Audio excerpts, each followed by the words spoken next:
Good morning for those of you in California. I am Lidia Schapira. I'm a medical oncologist at Stanford, where I also direct the Cancer Survivorship Program, and it is my pleasure to welcome you today. I'll be your host for this program. This is a series of 4 fireside chats with cancer survivors and Stanford faculty, and it's intended for any person living with or beyond cancer and caregivers. We know a diagnosis of cancer affects a person in many ways and presents many challenges that don't end with a last treatment. So today we'll explore these themes with 2 amazing guests who will share their stories and wisdom. But first, a word about our setup. This is a Zoom webinar. We have a chat function and we invite you to tell us where you're from in the chat. We also have a Q&A. And so please feel free to write your questions in English or Spanish as they come to you. At the bottom of the screen, you will see there's an icon that tells you that there is a language preference. We have 2 interpreters with us today. And so if your language preference is Spanish, please use the Spanish channel. And now let me introduce our guests for the program. Parul Somani is a business leader with experience in management, consulting, and operational roles at startups, and she is the founder and CEO of Silver Linings. Parul works with organizations to engage, educate, and empower their members to better navigate personal and professional uncertainty and challenges. As a cancer survivor and caregiver, Parul also advocates for patient empowerment, the power of genomics, and healthcare transparency and access. She authored a blog, New Job, New Baby, New Cancer, throughout her treatment. And this has now been read in more than 85 countries. And Parul has been honored by many cancer advocacy groups. She gives keynotes and advises early stage healthcare startups. And Martin Inderbitzin is a neuroscientist. He's an online content creator and an amateur triathlete, and he'll tell us more about that. In 2012, his dreams of a successful career were destroyed by a diagnosis of pancreatic cancer. And since then, he's been in and out of treatment to cope with his chronic disease. Based on his personal experience, he founded mysurvivalstory.org, an initiative that documents inspiring cancer survival stories around the globe with a goal of helping other patients and families to better cope with the challenge of cancer and its psychological effects. Martin also gives keynotes and workshops on the topics of mindsets and resilience around the world. So it is my great pleasure to have a chance to chat with both of you and welcome you again to this program. Martin, let me start with you. And let's start with the shock of receiving a cancer diagnosis. Can you take us to that time in your story and tell us a little bit about what it was like to hear that you have cancer? Yes, sure. First of all, thank you very much for having me. It's a big pleasure to be here and also see so many people attending from so many different places. I'm happy to talk about that. Despite it's not an experience that is very comfortable. And probably those of you who are attending this webinar, this session, and have your own story, you know how it feels. It's, at least in my case, it was like somebody was just like pulling away the floor under my feet. So it was like kind of a free fall. And I felt like being in the wrong movie, just like getting totally overwhelmed emotionally and mentally. And I think that's why it's so cool that we're doing this kind of sessions, that we are able to talk about those topics, because so many patients, so many of us are experiencing those kind of emotions and states. So one of the amazing parts of this is that you've always looked so well, Martin, and you look so strong and well and healthy. What is it like? What has it been like for you to give this appearance of health and strength when perhaps you were dealing with a lot of emotions and perhaps not feeling as strong as you looked. Yeah, I think you raise a very important point, because what could happen is that it appears that everything is so easy. And I like to say in my talks and workshops always that everybody has a backstory. You know, what you see, let's say here on the camera or on social media, is not always the full story. And the backstory we all drag with us, and the backstory is tricky. It's complicated. It's not linear. It's chaotic, because cancer is chaotic. And I think in the moment when you accept that, then it's the first step that you actually can make a little step forward. So for me, it had a lot. I had to like, maybe I can talk also from a perspective of man. Like, we don't like to say we're wrong, or we're weak, or we are like vulnerable. And so it's like the first reaction that you say, no, I'm strong, I'm good, I can do this. Like, you want to push it through. And it took me probably 2-3 years until I could really say, okay, no, it's also okay to be not okay. And it's okay to cry. And it's okay to go to a psychotherapist and talk about all my emotions. And it is kind of, it was for me a development. It didn't came like straightforward, just like, okay, this is what I'm doing, and I'm just accepting it. So it was kind of a development, yes. And Parul, you were first diagnosed just as you experienced an incredible joy in your life. Tell us a little bit about what that was like for you, and also if you experienced any shock at the time of your diagnosis. Yes, it's a very vivid experience. I feel like almost every day of that time period, I can easily remember. I was actually 38 weeks pregnant when I initially felt a lump, and was immediately paranoid, but was told that it's likely nothing to worry about because I was pregnant. I was only 31 years old. I was young, and it was likely a clogged milk duct. But luckily we had kept this healthy paranoia alive of wanting it to be checked out. But I never made it to that appointment for that ultrasound and biopsy, because 2 days later, my water broke and my second daughter arrived 2 weeks early. I was still actually recovering from my C-section. And my husband wheeled me from the NICU to the neighboring breast clinic for this ultrasound and biopsy. And even then, the breast surgeon said, tissue feels soft, it's likely nothing to worry about. A couple of days later, my baby and I were both discharged with a clean bill of health from the maternity ward. And it was actually the weekend of Father's Day when I was home and I was holding my daughter, and I saw that this call was coming on a Saturday from the breast surgeon. And I just knew immediately that could not be good news, that she was calling on that day. I put my baby down, and I picked up the phone, and I was definitely in shock when she said that the mass is malignant after all, and that I had triple negative breast cancer, would require chemotherapy, bilateral mastectomy, and breast reconstruction. And all I could think of at the time was that I had just had a baby and I'm still recovering. And the instinct was honestly to go into warrior mode, because I just wanted to know what needed to be done and how we were going to get through this. But it was when I put the phone down and I turned to my mother, who happened to be there to help me because I had just had a newborn. And when I said to her, it's cancer, that's when I just started bawling. Of course, of course.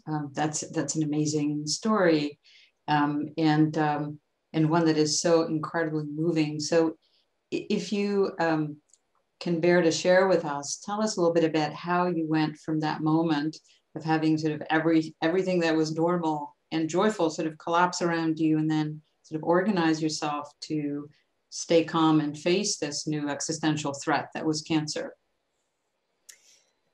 So that first month, which for me was filled with wanting to get second opinions, better understanding the diagnosis and what the right place of the care team would be, was filled with all sorts of anxiety.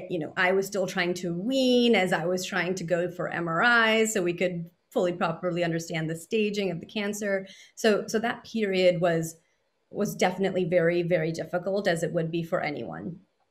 What we found to be really helpful is my husband and I have always, believed in the power of hope and the power of optimism, but have also believed that hope is not a course of action.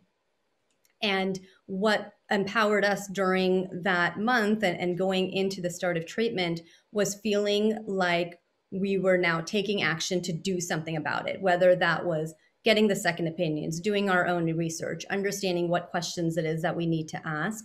It was feeling like we were taking action that was helping us move forward with this otherwise very scary diagnosis. But the support of my parents, my husband, family, and friends was definitely priceless as well. Yeah.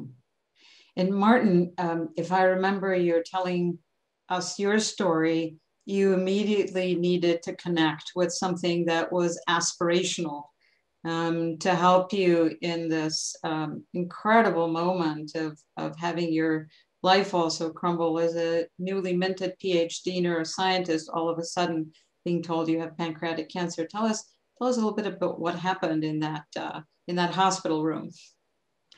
Well, I think two things happened. First of all, I realized that knowledge is totally overrated because, as you said, I just had a PhD on the topic of stress and emotion. So on one side, I knew everything what was going on in my mind. On the other side, I couldn't use anything at all of that. So I was totally overwhelmed.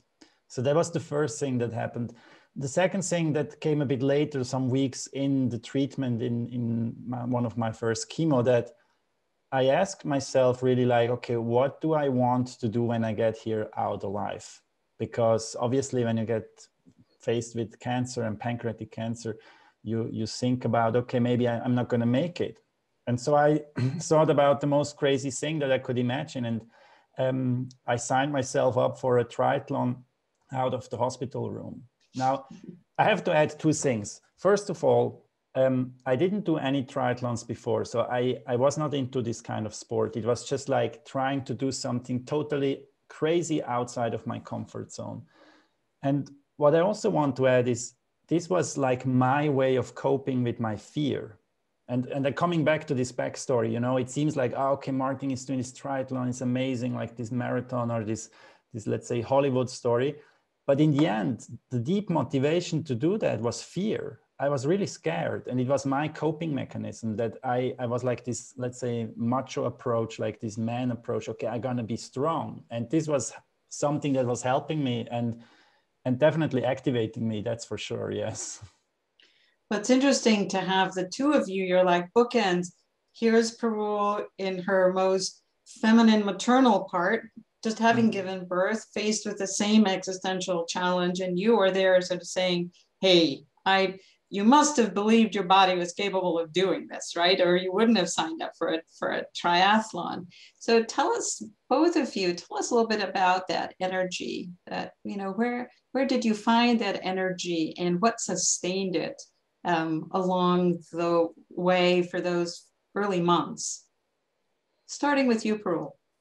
Sure. So, I will say that I was convinced right from the moment I got the diagnosis that, okay, this is going to be hard for the coming months, but I'm going to be okay. And it could have very much been delusion, but I was just feeling that I had to believe that because I had two young daughters to raise. And it is that belief that what I'm facing is challenging, but that I will ultimately prevail and that I will ultimately be stronger because of it was a driving force in how I approached my journey. So even blogging the experience and starting that New Job, New Baby, New Cancer blog, it was a way of finding a purpose within this hardship that I'm now going through. And that purpose was for my experience to not be one that goes in vain, but be one that can serve as an inspiration to others, be one that others can then, tap into if they need their own source of information or inspiration down the road. And honestly, I'm a scrapbooker at heart, and my daughters were, thankfully young during my treatment, but I knew that there would be a time when I would want to be able to share the experience with them, and that they would want to be able to better understand it. And so blogging for me served as this very therapeutic outlet of finding a purpose and knowing that the root of it was one grounded in positivity and inspiration. And that mindset honestly helped shape my entire approach to the diagnosis and to my treatment. And it was definitely a emotional roller coaster. There were definitely tears and breakdowns and regressions, I suppose you could say, along the way.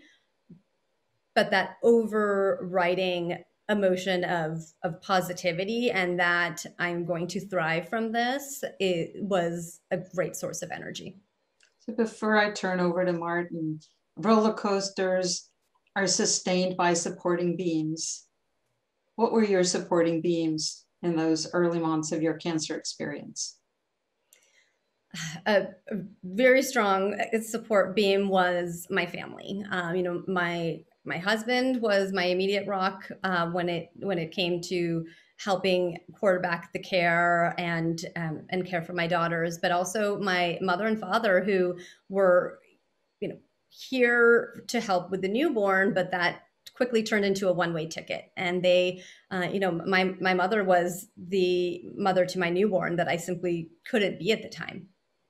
And it was also the outpouring of love from, friends, but even strangers who would send care packages because they had heard, someone who had gone through a similar experience of their own and had heard that I was going through this. And I received a care package of this jacket that was going to be helpful for me during surgery. And it was the love that I felt that was just so overwhelming from everyone around me that it taught me how to be a better friend. It taught me how to better support others. And, through that, also realizing the importance of being willing to be open to that support, to the power of being willing to be open about the difficulties you're facing, the needs that you have, how others can help you.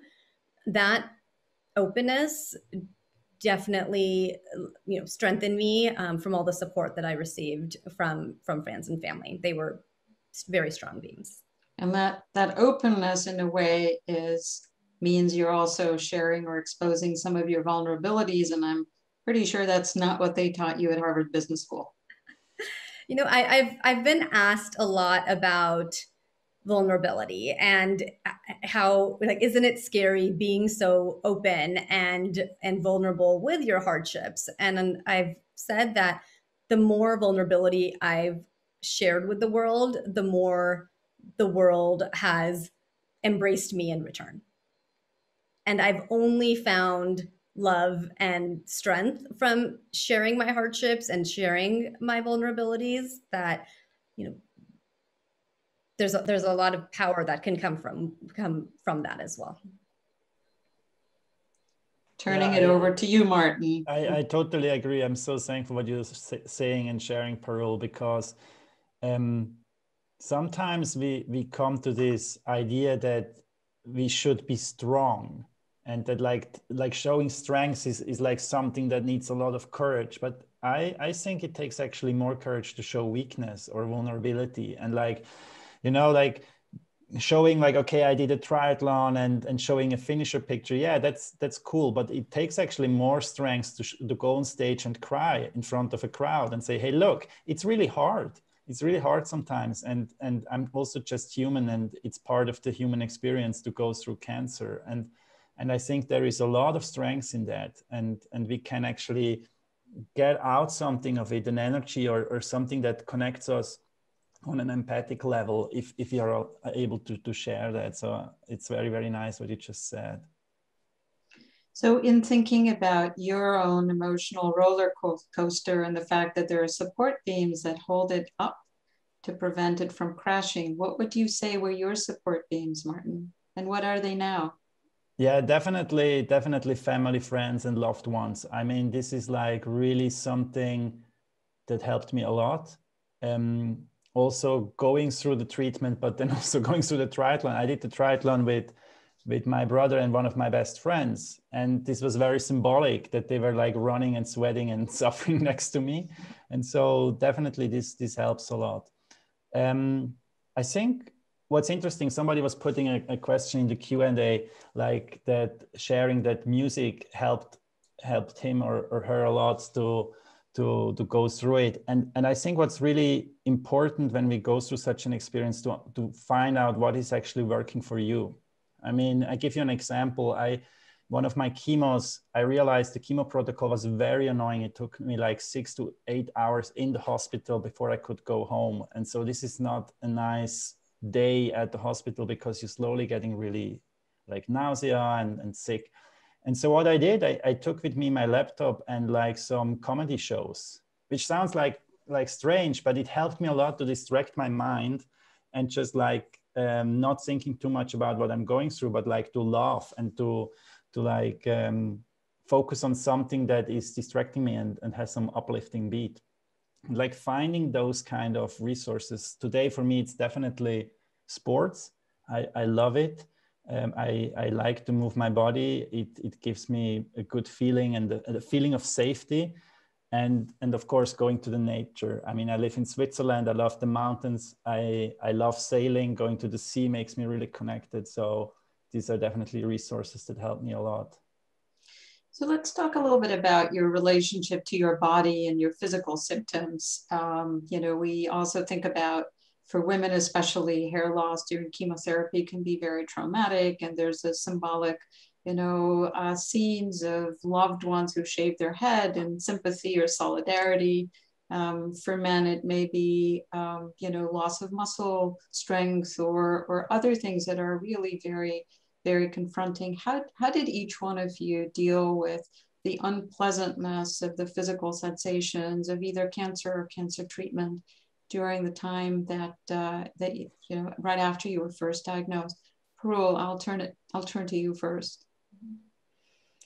Well, I believe our bodies are very magical. I actually had written a blog post about how I had gone through pregnancy and now how I was going through a cancer diagnosis, and how in some ways the impact on my body was and like impact on hair and things like that were similar. And yet in one element, the body was creating life, and in another experience, the body was destroying it.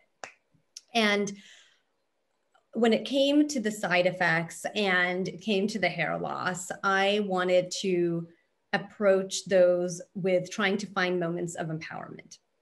So there's so much that is out of our hands when it comes to facing cancer, and all we can do is ride the side effects and work to manage them as we can.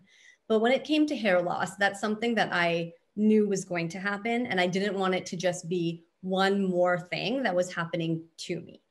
And so the decision to actually proactively shave off my head earlier on, before it just all came falling out, actually turned an experience that otherwise could have been much more painful into one that was filled with strength, and actually helped me feel empowered and very powerful during an otherwise difficult journey. I remember my dad looking at me after the head shaving and saying that my head is 100% certified round, because I had been concerned that it's going to be all bumpy and I wouldn't actually, know what it looks like. But I think, hair loss and how you approach that is definitely a very personal decision. I had gone into the experience expecting to wear a wig and had actually picked out a wig. And I realized that the one day that I wore a wig to like an outing, that moment actually for me felt more inauthentic. I felt more self-conscious about, the fact that I had no hair and that I was now trying to cover it up with this wig, and I didn't know if the wig was fitting right. And so for most of my treatment, I actually wore my bald head with pride. If it was cold, I might put on a scarf, but I would go out and about and have my fully shaved head. And it was, you know, sometimes convenient to not have to worry about making my hair when it was so short. But I never could have imagined that that's how I would approach it, or that that's the mindset that I would have. And I think oftentimes, until our resilience is tested, we don't know what shape it will take for us. And it's just reminding us ourselves that we're all stronger than we sometimes think. It sounds like having some control or some power over the experience was really helpful for you. Absolutely. What about you, Martin? Yeah, it's an interesting topic. I mean, because no matter what kind of treatment you're going through, you will have effects on your body, and you will, I would say, have to find a new relationship to it.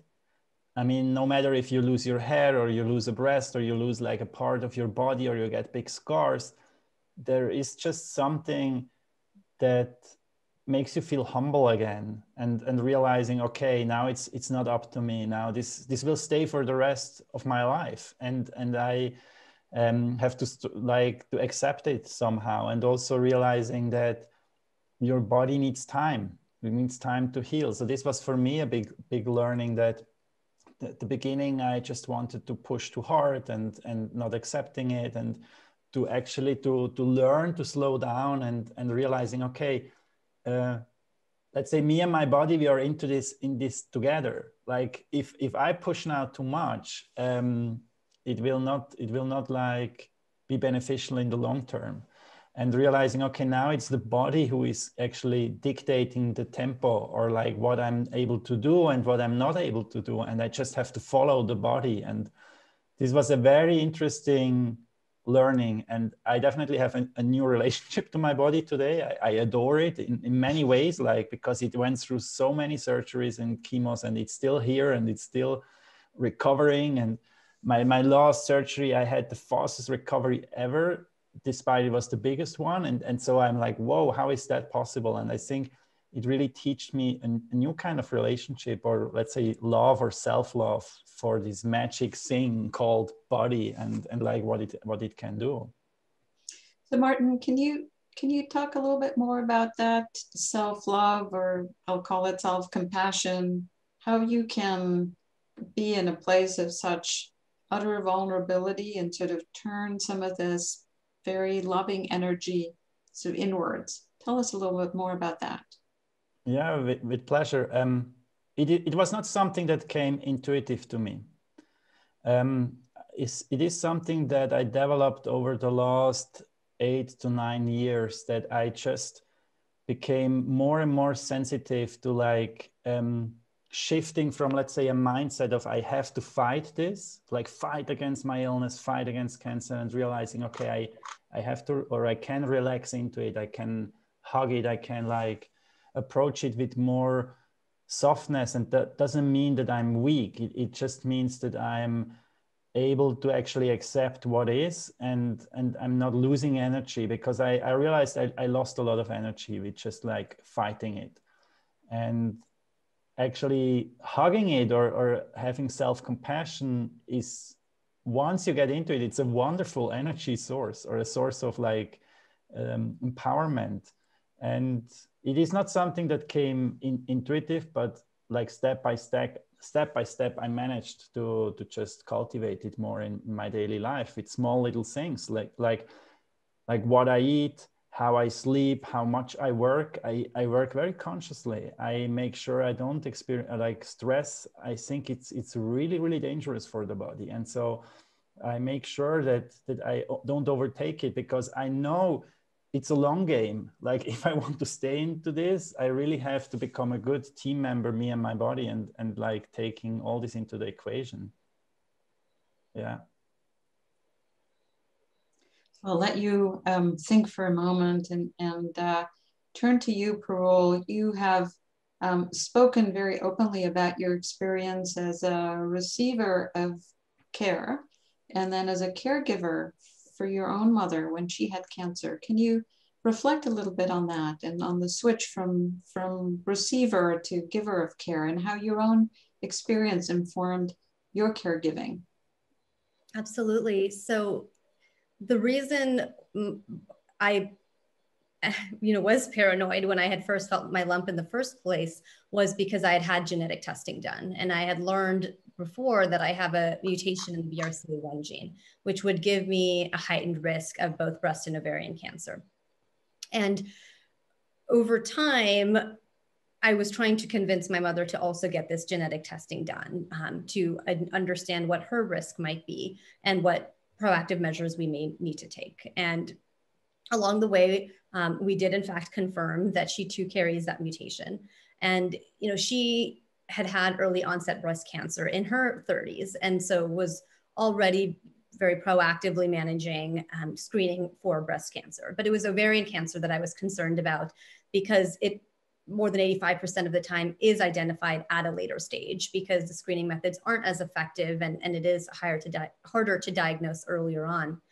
And so when we confirmed she too has a heightened risk of ovarian cancer, I literally spent a year giving PowerPoint presentations to my parents about how your risk increases and how if you were to take proactive measures like a prophylactic removal of the tubes and ovaries, how that risk then decreases. And understandably, it's a very personal and very difficult decision. But she did ultimately decide to go ahead with that proactive surgery.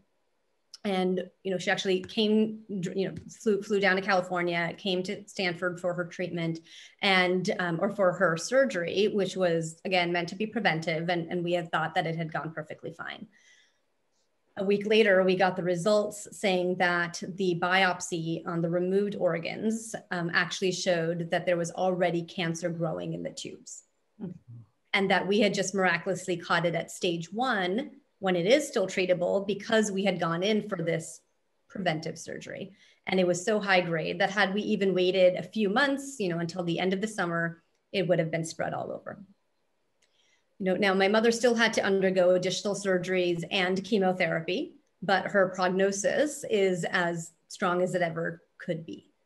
And the reminder and lesson that experience with my mother showed and my own personal experiences was that you have to be your own advocate. Whether you are the patient, whether you are the caregiver, you need to be as in touch with your body as you can and be the one asking the questions, pushing for that second opinion, making sure that there's an understanding of any recommendation that's given to you. Because I could have easily believed my lump was a clogged milk duct. My mother could have easily not gone with any sort of preventive surgery. And both of our prognoses would have been so very different at the end of it all. Mm-hmm. I think in addition to learning how to be an advocate, both as a patient and a caregiver, I think the experience that I had gone through myself also then helped me hopefully better understand how to be there for my mother, not just as a quarterback for her care, but also just as a shoulder to cry on and let her know that there are those days when it just all hits you and the best release is to let it cry and that is totally okay. Well, it sounds like you and your mother have shared some very intimate moments over the last few years with your cancer diagnosis and then her unexpected cancer diagnosis. It has had quite an impact on your family. How is she doing now? Thankfully, she's in remission and just continuing to manage her screening. And, so knock on wood, we've had our share of roller coasters for sure, but we actually consider ourselves lucky because there are so many people out there that don't have the same, access to resources that we did, or were, able to detect their cancer at that more earlier treatable stage. And so, there's so much that you learn about life and what's important going through a journey like this. And I think for us, one of those things is just gratitude and recognizing how much we have to be thankful for. And so let's talk a little bit about that, the feelings of gratitude. You founded a company called Silver Linings. I imagine it has to do with sort of finding unexpected treasures, perhaps in some of life's experiences. And so for both of you, I just wonder, let me start with Martin. Has there been a silver lining for you in this experience, or have there been moments of, joy that have resulted perhaps from some of the tribulations or the consequences of having faced this illness at such a young age? Yeah, absolutely. It sounds maybe weird, but absolutely there were many moments of joy. And if I would have to summarize it, I think it comes down to this talk in a way, like I would not be doing what I'm doing today. So I would not be sitting here and giving a lecture for Stanford if I would not have gone through all this horrible experience. Cancer really made me realize one thing: time is limited. And it sounds so simple and so like, we heard it many, many times, but it's really that, like, time is limited. So really think about, or at least this was what was triggered inside of me when I got faced with the situation, that I had to think about, okay, what do I really want to do with the time that I have left? So pancreatic cancer has a really, really bad outcome or prognosis. And so I wrote the bucket list, I wrote everything I wanted to do. And I did all of that. I spent all my savings. I did all of that, and I was still around. And I was like, oh, maybe I should get a job again, And so it was definitely activating me. And I would not have dared to do that and to live my life in the way I did. And I'm very grateful, because it was boosting a lot of my development and a lot of decision making. So I was not scared of life anymore. And I think that's one of the best things that can happen for you if you have to go through cancer. Next to all the horrible experiences that you will have, it just activates you so much. It wakes you up. And you realize, like, really what matters and what doesn't. And that's a gift, especially if you can experience at a young age, or at an age where you still have some time left. It's really something that is precious. And what has the silver lining been for you, Parul? So I have a different view of silver linings than people often do, especially in this past year. I think the phrase silver linings has been used so often, and it often refers to something more passive, almost like a positive side effect that just happened to come out of a difficult or hard situation. And my view on silver linings, and the reason I went into this field and named the work that I do silver linings, is because I believe that they can be created.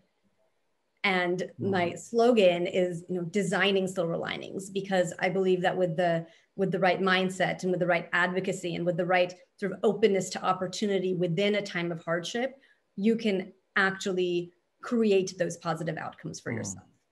And when I reflect back on the past 6 years since my journey and of my remission, there are so many positive experiences that have come out of that. Saving my mom's life is one that was rooted in my own original understanding of my genetic risk and my own diagnosis.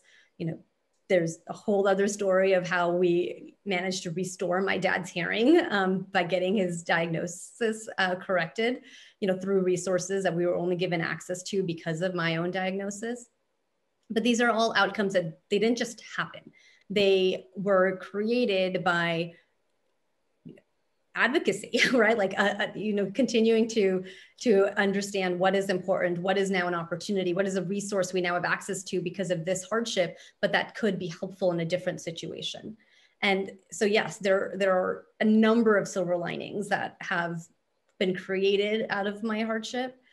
And, one important one is what Martin touched upon, which is this realization of what is important and what your priorities are. I think we often hear about how the experience of going through chemotherapy ages the body, but I believe it also matures the mind. And I feel like I went through an experience in my 30s and had this realization of life is short, and what is actually meaningful to me? What is the legacy I want to leave behind? What is the impact I want to have on people? And I feel like it's this unique opportunity that I had that realization in my 30s, when that that often is a thought process people don't start thinking about until their 50s or 60s, if not even later. But having that realization earlier on allowed me to pivot professionally and focus my personal time on the impact that I want to leave behind, which is, championing advocacy, championing resilience, and helping others thrive from their own hardships. It's very inspiring. So I just want to add, I really like that what you said, Parul, like creating silver linings, and it's about being like perceptive for what is happening and going on. It's like it's such a game changer once you get it, that life is not only about what is happening to you in life, but also like, are you actually open to what is happening? And then when you have an opportunity, go for it. And I think what is so deliberating with cancer is, at one point you have nothing to lose. I mean, it sounds very horrible, but this can also be deliberating, because then you just go for it. And that is very, very activating. So I can highly identify with what you said. And also the saying about what did you say? It breaks the body, it makes the body old, but it matures the mind. I love that. That's really good. Yeah.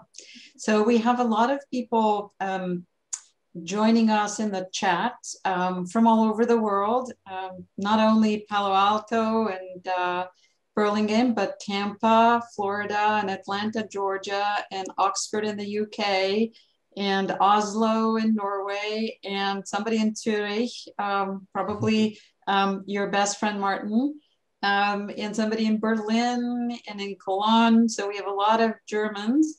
And then Francisco in Mexico says he wants to tell us about his experience. So Francisco, go ahead and write it in the chat, and then we will share it. And we have a question for you from Francisca. And she says, what are your thoughts on stress and cancer?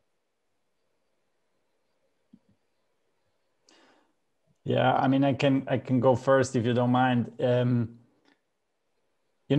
want to start with, like, cancer is really complicated. So I want to put that into like the frame of like, it's not that simple that you can say, okay, you have stress and you get cancer. It's a very complicated illness. But what we know is that stress is really, really not good for your immune system, for your body. And if you're stressed, especially chronic stress, I mean, there is good stress and bad stress that we also have to differentiate. But if you have like negative chronic stress, that is really, there are a lot of studies out there that it actually decreases the efficiency of your immune system. That is not what you want while going through cancer or even before. And so I definitely think there is a correlation, which doesn't mean that it is a causality, but my personal approach to it is that I really try to reduce negative chronic stress, because I think it's not only bad for your quality of life, but also for your body. Yeah, I would just add that to Martin's point about cancer being incredibly complex and the drivers of it so variable from person to person. I think in my particular situation, there was a genetic element, and there was a genetic predisposition to being at higher risk.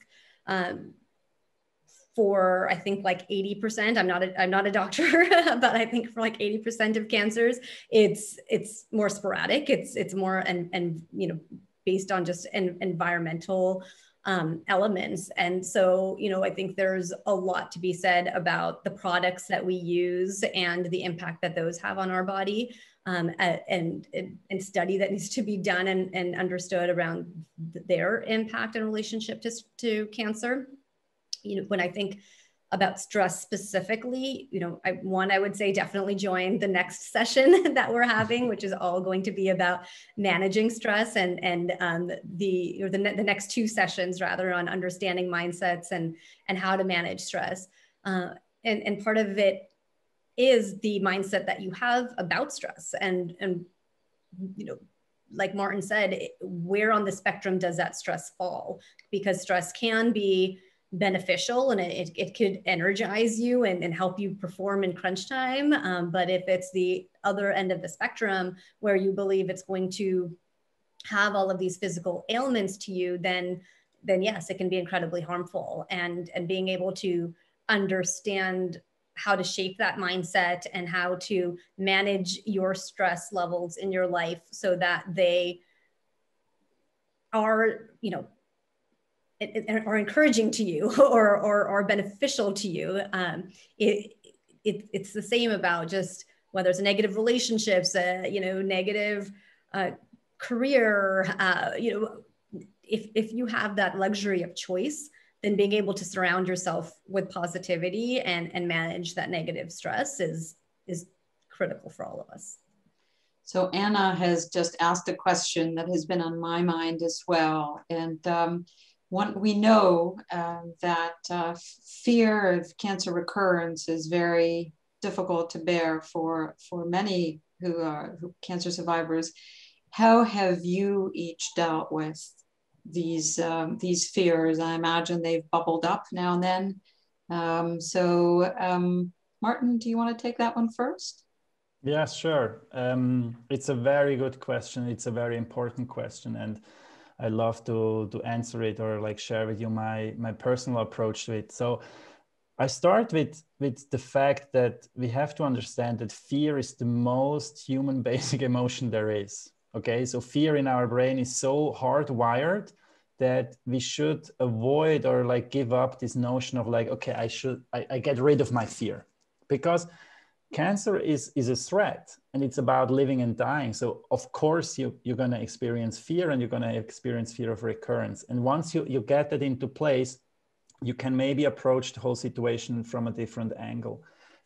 What I learned from all my like recurrences, and I had many, like my illness is kind of chronic, is the only thing that gets normal is that it doesn't get normal. You know, like when you're sitting in the hospital room and you're waiting for your scan results, it's scary. And it's scary even after 9 years. And the only thing I learned is, yeah, that it's scary. And I can sit in that and I can hold that fear, and slowly it doesn't completely dissolve, but I just know, okay, this is now part of the experience, but I still can walk in the hospital, I can do it, and I can function. And I'm not like letting that fear completely taking me over. So fear coping, I think we can normalize it by just understanding that it's a very, let's say, normal emotion.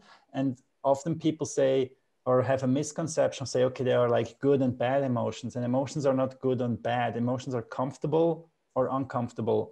And once you understand that uncomfortable emotions, you can hold them and sit with them, you actually start to master them a little bit more, and then they don't master you. But as with a lot of things in life, it's a lot of practice, and just like not letting it, getting it too hard on you, like just trying to make one little step at a time. Yeah. Wonderful response of not allowing yourself to be crushed by those feelings of fear. What about you, Parul? How have you dealt with fears of recurrence? One step was actually just from how I even approached finding comfort with what my treatment strategy was going to be. You know, I was very surprised when I got diagnosed, and maybe this is just based out of ignorance, how so much more of an art than a science it was in figuring out what treatment plan to go with. And I felt like I was being given different suggestions of different chemotherapy drugs, and almost being asked, like, what would you like to do? As opposed to being told by the medical care team that this is what you should do. And I had an entire thought process of wondering, well, what if I went with this, you know, more progressive treatment, because, and that's less toxic, and you know, my hair might not even fall out, but then what if I were to have a recurrence? How would I feel about that trade-off versus, you know, an even super toxic chemotherapy that might reduce my risk of recurrence, but might have other longer-term side effects. And the decision-making paradigm or framework that I sort of like created and used for myself was the path of least regret. So the path of least regret was, for me, proceeding with a treatment plan that I could have peace of mind with, and that no matter what would happen down the road, I would at least feel that I made the right decision with the information that I had at the time. And so one element of overcoming my fear of recurrence is remembering that I made the best decision that I could. That doesn't mean the fear is not there, and that the fear doesn't sort of pop up every now and then, because over the years there have been, I had a bilateral mastectomy and reconstruction, and so the chances are very slim, and yet there would be like some kind of irregularity in my skin, and I would immediately be very paranoid and immediately feel like, oh my God, I need to get this checked out right away. And it's about balancing the benefit of that fear and the bias to action of staying on top of any potential red flags and continuing your screening and making sure you're managing your health, but then also just not letting it consume you, knowing that you're making the right choices and decisions that you can with the information that you have, and that you're being given this chance of life to enjoy it and to make the most out of it, and not let it be consumed by this fear and negativity, as much as you can battle it. You are both amazingly self-aware. I just want to comment on that for those of us who are listening or watching. Martin, I didn't mean to interrupt. Please go ahead. No, I think Parul, you're raising a very interesting point, because what you could try out and play around with is reducing the time window where you allow the fear to be part of your life. Like, fear will be part of it, but let's say you have a scan in 2 months and you're fearing today that this scan result will be bad. What is the result of it? The result is that you're destroying today, like the time that you have today. So what you could try to play around is like, say, okay, I'm gonna allow fear, let's say the day or the week before my scan, but today, like it's today. I don't allow the fear to be part of this whole environment or this day I'm in. And when you try it out, play around, don't take it too serious, and just see if it works. And I so far managed really to have this window reduced to the 2, 3, 4 hours before I get actually the result. And it's just like playing around with this time window. That's just, I wanted to add, Lidia. So I also didn't want to interrupt you. Yeah. Martin, you talk about it as if this were a camera and you are deciding on the aperture of your lens. That's fascinating to hear the two of you speak. Fernando from Mexico talks about the fact that perhaps mental health is very important, because in the back of people's minds is this existential fear or the thought that cancer could potentially lead to death, right? So tell us a little bit about your experience working with mental health professionals during your cancer journey, or what you think is the role of support for mental health for people living with and beyond cancer. I'm looking at you, Martin. Okay. Yeah, I don't see you like you were looking for. I think it's a very important point, because the whole cancer treatment, I don't know how it's in the US, but here in Europe or Switzerland, it's really focused on the body. You have like surgery, you have chemo, you have radiation, you have like everything focuses on the body. But then there is this second aspect of the illness, which is mental health or mindset. And it's absolutely an important aspect of going through cancer, because once you have, let's say, a strong mindset and you work on your mindset and you train your mindset, you will also empower your body, and you will also empower like how you go through the illness.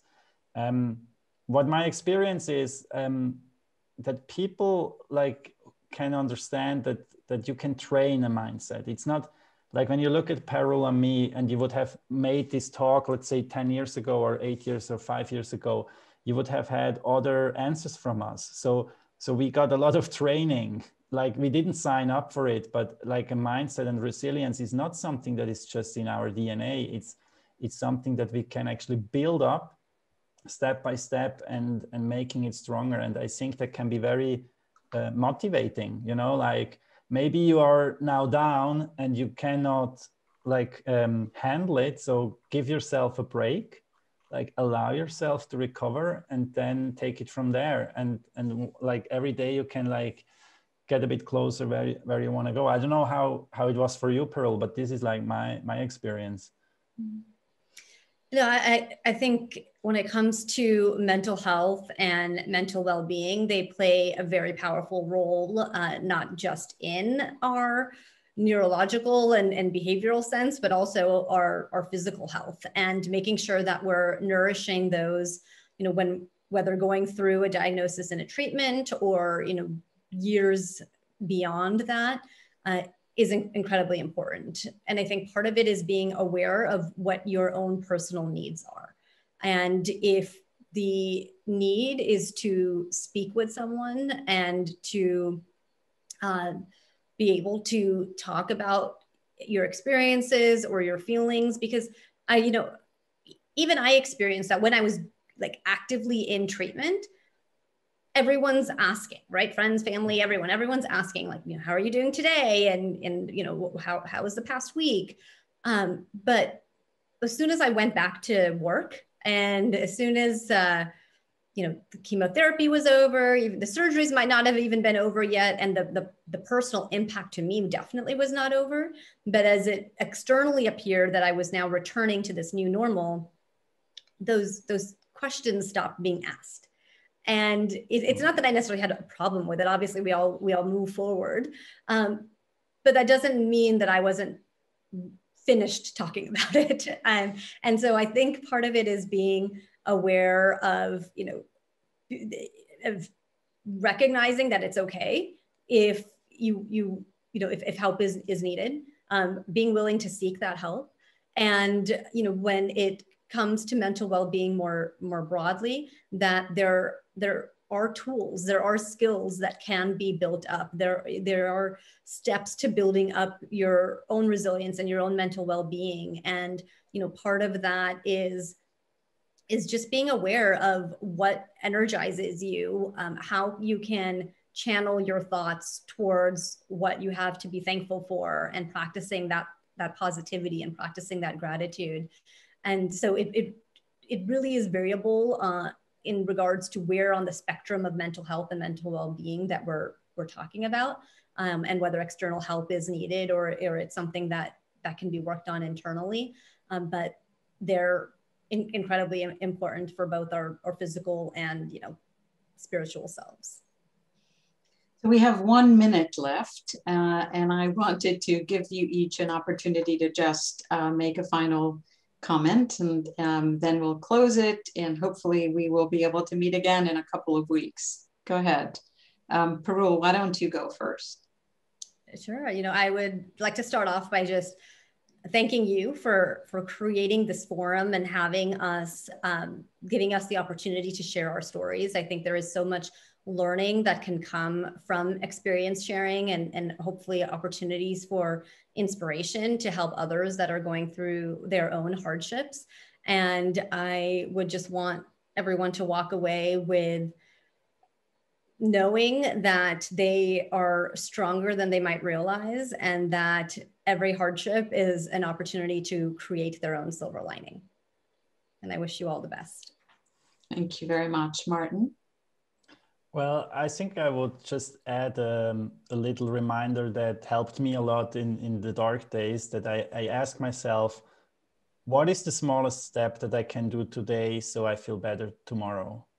And that doesn't have to be something extravagant or something outstanding. Just like, what is the smallest thing I can do today? I feel better tomorrow. And that helped me a lot. Maybe this is a nice way to close this session. And I wish everybody who was here on the call all the best in their own journey. It was such a pleasure that we could share with you guys our story and what we learned from it. Thank you. Well, on behalf of all of our listeners and viewers, I want to thank both of you for sharing your stories. In the next program, which will be 2 weeks from today, Parul and Martin will interview one of our Stanford faculty, Professor Ali Crum, who is doing a lot of research on this in this very exciting area of cancer mindsets. And 2 weeks after that, you will watch Parul and Martin again interview Professor David Spiegel, who will also deal with issues of stress. So be well, stay well, and we hope you can join us again in 2 weeks. Thank you very much.